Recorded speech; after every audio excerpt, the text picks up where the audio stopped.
जय श्री राम।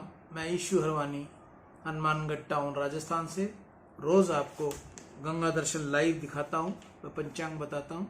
आज का संक्षेप में पंचांग भाद्रपद मासे कृष्ण पक्ष तृतीया गुरुवार विक्रम संवत 2081 तद अनुसार 22 अगस्त 2024 आज तृतीया दोपहर को लगभग 1 बजे तक की है। तत्पश्चात चतुर्थी। आज का विशेष दिन पंचक जारी भद्रा गंडमूल कजरी तीज बहुला चतुर्थी सर्वार्थ सिद्धि योग। एक सूचना, अब की बार कृष्ण जन्माष्टमी का पर्व 2 दिन मनाया जाएगा। 26 अगस्त को भी कृष्ण जन्माष्टमी का पर्व मनाया जाएगा और 27 अगस्त को भी कृष्ण जन्माष्टमी का पर्व मनाया जाएगा। 26 अगस्त को मथुरा मंदिर में उत्सव रहेगा। 27 अगस्त को वृंदावन के मंदिरों में उत्सव रहेगा। ये था आज का शुभ पंचांग। अब इसके बाद अपने चलते हैं तत्वार्थ रामायण में। तत्वार्थ रामायण में कल हमने आपको कथा हित हमार शिव सेवकाई, एक कल हमने आपको बात बताई थी कि मृतक आत्मा के पीछे रोना नहीं चाहिए। मेरा जो कहने का मतलब मृतक आत्मा के पीछे रोना नहीं चाहिए, उसका ये भाव है कि जैसे मृतक आत्मा को आज मरे 3 महीने 4 महीने 6 महीने साल 2 साल 5 साल हो गए हैं और आज हमारे घर में कोई मंगलमय प्रोग्राम है, कोई मंगल कार्य है, तो हमारी माताएं बहनें भावुक हो जाती हैं। अपने पिता, अपने दादा, अपने भाई या अपने पति, जो भी उनके संबंधी जो नज़दीक से पूर्ण हुए हैं, उनको याद कर वह उस दिन रोती हैं। तो मेरा उन माताओं बहनों से हाथ जोड़कर निवेदन है कि कृपया वह ऐसे ना करें। उस आत्मा को याद जरूर करें लेकिन उसके पीछे रोए नहीं। अगर आप रोते हो तो उस आत्मा को वहां पीछे बहुत कष्ट होता है। शास्त्रों की बात मैं आपको बता रहा हूं। रामायण में भी ये लिखा है, मृतक आत्मा के पीछे बहुत रोने से उसको भी बहुत दुख होता है। महाराज दशरथ जीवित रहे तब तक राम जी के दर्शन करते ही जीवित रहे। अंतिम श्वास तक वे राम जी का स्मरण करते रहे। उनके तो जीवन और मरण दोनों ही सुधर गए। मरण मंदिर में हो अथवा घर में हो, यह महत्व की बात नहीं। मरण के समय मन स्थिति कैसी रहती है, उसी के ऊपर मृत्यु के पश्चात की गति का आधार होता है। कदाचित किसी का मरण एकादशी के दिन मंदिर में हो परंतु उसका मन प्रभु के चरणों में न हो तो मरण बिगड़ता है। अंतिम श्वास तक महाराज दशरथ श्री राम जी का ही स्मरण करते रहे। इसलिए वशिष्ठ जी ने कहा, भरत तुम्हारे पिता तो प्रभु के धाम में गए हैं, उनके लिए रुदन करना योग्य नहीं, उनकी आज्ञा का पालन करना तुम्हारा कर्तव्य है। वशिष्ठ ने भरत को उपदेश दिया। पीछे वशिष्ठ जी की आज्ञा अनुसार तेल की नौका से महाराज दशरथ का शरीर निकाला गया, पूजा की गई तथा सरयू के किनारे वह ले जाया गया। भरत के हाथ से अग्नि संस्कार हुआ। रामायण में लिखा है कि महाराज दशरथ आज्ञा दे गए थे कि मेरा राम के वन जाने में भरत की सहमति हो तो मेरा अग्नि संस्कार भरत के हाथ से न कराया जाए। परंतु सबको विश्वास हो गया कि कई ने जो कुछ किया उसमें भरत की लेप माश में सहमति नहीं थी। इस विषय में भरत को कुछ भी जानकारी नहीं है, इसलिए अंतिम विधि भरत के हाथ से हुई। उस समय कौशल्या बहुत व्याकुल हो गई, अग्नि में प्रवेश करने के लिए दौड़ती गई। भरत ने कौशल्या माँ के चरण पकड़े और कहा, माँ मैं तुमको शीघ्र ही श्री राम के दर्शन करवाऊंगा। राम दर्शन के निमित्त आप जीवित रहिए। भरत जी ने कौशल्या माँ को रोक लिया। पश्चात गुरुदेव की आज्ञा श्रद्धांजलि विधि की गई। भरत ने अतिशय दान दिए। 15-16 दिन बीतने के पश्चात बड़ा दरबार एकत्रित हुआ। वशिष्ठो मुनि सार्धम मंत्रिम भी परिवारित। दरबार में वशिष्ठ ऋषि पधारे। भरत जी शत्रुघ्न जी को बुलाया गया। महाराज दशरथ के पीछे शोक सभा एकत्रित हुई। सभा में वशिष्ठ का भाषण हुआ। वशिष्ठ ने महाराज दशरथ की अत्यंत प्रशंसा की और कहा, मुझे ऐसा लगता है कि दशरथ के समान कोई राजा हुआ नहीं और भविष्य में होना भी नहीं। महाराज दशरथ का जीवन और मरण मंगल में हुआ। महाराज दशरथ के लिए शोक करना योग्य नहीं है। शोक किसके लिए किया जाता है? सोचिए विप्र जो वेद बहीना, तज निज धर्म विषय लय लीना। सोचे नृपति जो नीति न जाना, जही न प्रजा प्रिय प्राण समाना। सोचय बसय कृपन धनवानु, जो न अतिथि शिव भक्ति सुजानु। सोचय शूद्र विप्र अवमानी, मुख मान प्रिय ज्ञान गुमानी। सोचय सुनिपति पंचक नारी, कुटिल कलह प्रिय इच्छाचारी। सोचिए बटु निज व्रत पर हरहि, जो नहीं गुर आयश अनुसरहि। सोचिए गृह जो मोह बस, करय कर्म पथ त्याग। सोचिए अति पर पंचरत, विगति विवेक विराग।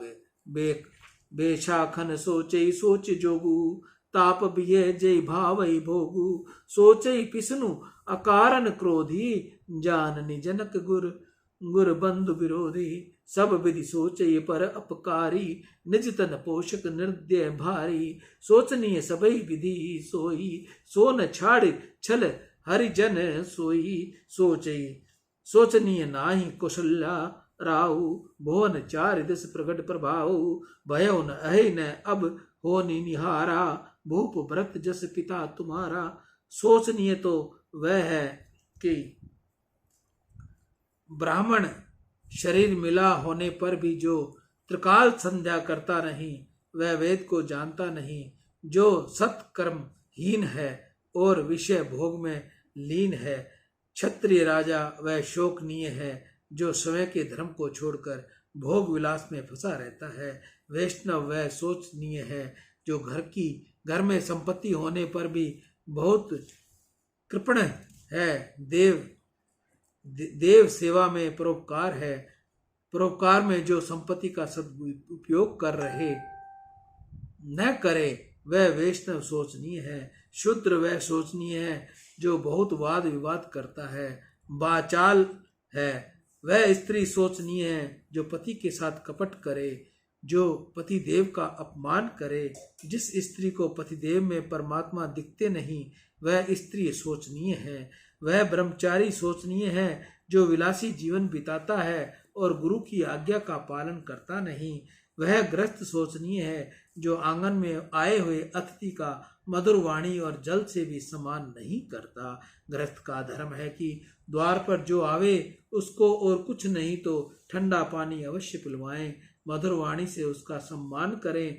दरवाजे पर आए हुए का सम्मान यदि नहीं होता तो वह अतिथि आपके पुण्य ले जाता है। वशिष्ठ के भाषण में कहा, वह साधु सन्यासी शोकनीय है, जिसको परपंच करना सुहाता है, जिसे वैराग्य नहीं, उसको भक्ति का रंग लगा नहीं। घर में कलेश जागने वाला, घर में आग लगाने वाला चुगलखोर सोचनीय है। अतिशय सोचनीय तो वह है, जो इस शरीर का बहुत लाड करता है। शरीर सुख और इंद्रियां सुख में ही जिसका मन फंसा हुआ है और जो केवल समय के लिए ही जीवित रहता है। सोचनीय तो वह है, जो समय और संपत्ति का दुरुपयोग करता है, जो दूसरों का अनिष्ट करता है, वह सोचनीय है। अति सोचनीय वह है, जो मानव जीवन प्राप्त करके परमात्मा की सेवा स्मरण में तन्मय नहीं होता, जो परमात्मा के साथ प्रेम नहीं करता। महाराज दशरथ का तो राम जी से अतिशय प्रेम था। प्रेम का आदर्श उन्होंने जगत को बतलाया। श्री राम वियोग में सहन न कर सके। वे तो जन्म मरण त्रास से मुक्त होकर प्रभु के धाम में विराजे हैं। कैकेयी ने 2 वरदान मांगे थे और उनको देने के निमित्त उन्होंने राम जी का त्याग करके सत्य का पालन किया और पीछे प्राण का त्याग करके प्रेम का भी निर्वाह किया। महाराज दशरथ तो गुणों के भंडार थे, सब प्रकार बड़भागी थे, 14 लोकों में उनका प्रभाव था। ऐसे तो कोई राजा आज तक हुआ नहीं। वशिष्ठ ने पीछे श्री सीता जी राम जी की भी बहुत प्रशंसा की। राम जी का स्मरण करते समय ऋषि की आंखें सजल हो गई। कहने लगे, माता पिता के प्रति राम जी की कैसी लगन थी। माता पिता की आज्ञा शिरोधार्य करके वे आनंद से वन में पधारे। भरत श्री राम जी ने जिस प्रकार पिता की आज्ञा का पालन किया, उसी प्रकार तुम पिता की आज्ञा का पालन करो। राम जी को वनवास की आज्ञा हुई थी और तुमको आज्ञा हुई है राज्य करने की। हमारी सबकी इच्छा है कि हम आने वाले कल तुम्हारा राजा अभिषेक करें। भरत, तुम राजा होगे तो राम जी भी बहुत प्रसन्न होंगे। मैं जानता हूँ राम जी के लिए तुम्हारे हृदय में अतिशय प्रेम है, परंतु श्री राम लक्ष्मण जानकी वन में गए हैं। महाराज दशरथ स्वर्ग सिधार गए। यह अयोध्या आज अनाथ है, बिना राजा की प्रजा दुखी हो रहती है। इसलिए मैंने निश्चय किया है कि कल राजा अभिषेक करके तुमको गद्दी पर बैठाया जाए। 14 वर्ष तुमको राज्य करना ही पड़ेगा। 14 वर्ष के पश्चात श्री राम जी अयोध्या पधारे, उसके पश्चात तुमको योग्य लगे वैसा करना। वशिष्ठ ने भाषण पूरा किया। कौशल्या माँ विराजी हुई थी। उन्होंने कहा, बेटा भरत, धीरज रखो, राम वन में है, तुम गुरुदेव की आज्ञा का पालन करो। मेरी भी यही इच्छा है कि भरत का राजा अभिषेक हो। उसके पश्चात मंत्री का भाषण हुआ। महाराज लोगों ने भी भरत जी के राजा अभिषेक की सहमति दी। अब भरत जी क्या बोलते हैं उसे सुनने के लिए सभी उत्सुक हो गए। भरत जी ने सीताराम जी का स्मरण किया। सीताराम सीताराम सीताराम। भरत जी खड़े हो गए। उन्होंने गुरुदेव को चरणों में वंदन किया और बोलना प्रारंभ किया। गुरु की आज्ञा का पालन करना मेरा धर्म है। आज्ञा योग्य अथवा अयोग्य उसका विचार करने की तनिक भी आवश्यकता नहीं है। गुरुदेव की आज्ञा पालन करने के लिए हमारा कल्याण है। सूर्यवंश के राजा तो बालकों को जन्म मात्र देते हैं, परंतु इन बालकों को श्रेय तो गुरु जी के अधीन ही है। हमारा सबका रक्षण करने वाले तो हमारे गुरुदेव वशिष्ठ ऋषि जी हैं। गुरुदेव ने मुझे आज्ञा दी है। मेरी माँ कौशल्या ने आज्ञा दी है कि मेरा राज्य अभिषेक हो। राजा की प्रजा भी ऐसी इच्छा रखती है कि राजा अभिषेक होना चाहिए। आज मैं सन्मुख उत्तर देता हूँ। मुझे क्षमा करना। आप सबका वंदन करके मेरे हृदय का जो भाव आते हैं उनको आज व्यक्त करना चाहता हूँ। मुझको लोगों से इतना ही पूछना है कि मुझे गद्दी पर बैठकर अयोध्या की प्रजा सुखी होगी, ऐसा इनकी मान्यता है, या मैं सुखी होऊंगा, ऐसी मान्यता है। मैंने तो निश्चय किया है कि मेरा कल्याण श्री सीताराम जी की सेवा में है। हित हमार श्री पति सेवकाई। मैंने अपने मन से निश्चय किया है कि श्री राम सेवा से ही मेरा कल्याण है। इस कल्याण की गणना क्या? श्री राम बिना राज्य किस काम का? जिस प्रकार जीव के बिना इस शरीर की शोभा नहीं, उसी प्रकार श्री राम बिना इस राज्य की शोभा नहीं। राम सेवा में मैं जाऊंगा, यह मेरा निश्चय है। कदाचित तुम ऐसा मानते हो कि भरत को गद्दी के ऊपर बिठा देंगे तो अयोध्या की प्रजा सुखी हो जाएगी। यह तुम्हारी कल्पना अतिशय खोटी है। तुमसे ठीक कहता हूं, कैकेयी का बालक कैकेयी की अपेक्षा ही अधम है। मेरा जन्म इस जगत में हुआ ही नहीं होता तो आज मेरी अयोध्या दुखी न होती। अयोध्या के दुख का कारण भरत है। इस जगत में ऐसा कौन है जिसको सीताराम जी के प्राणों की अपेक्षा भी प्यारे न लगते हो। मोह बिन सो सराचर माही, जय सिया राम प्राण प्रिय नाही। मैं और मेरी माँ कैकेयी, हम दोनों के सिवाय इस जगत में ऐसा कोई नहीं जिसको श्री सीताराम जी ने स्नेह नहीं।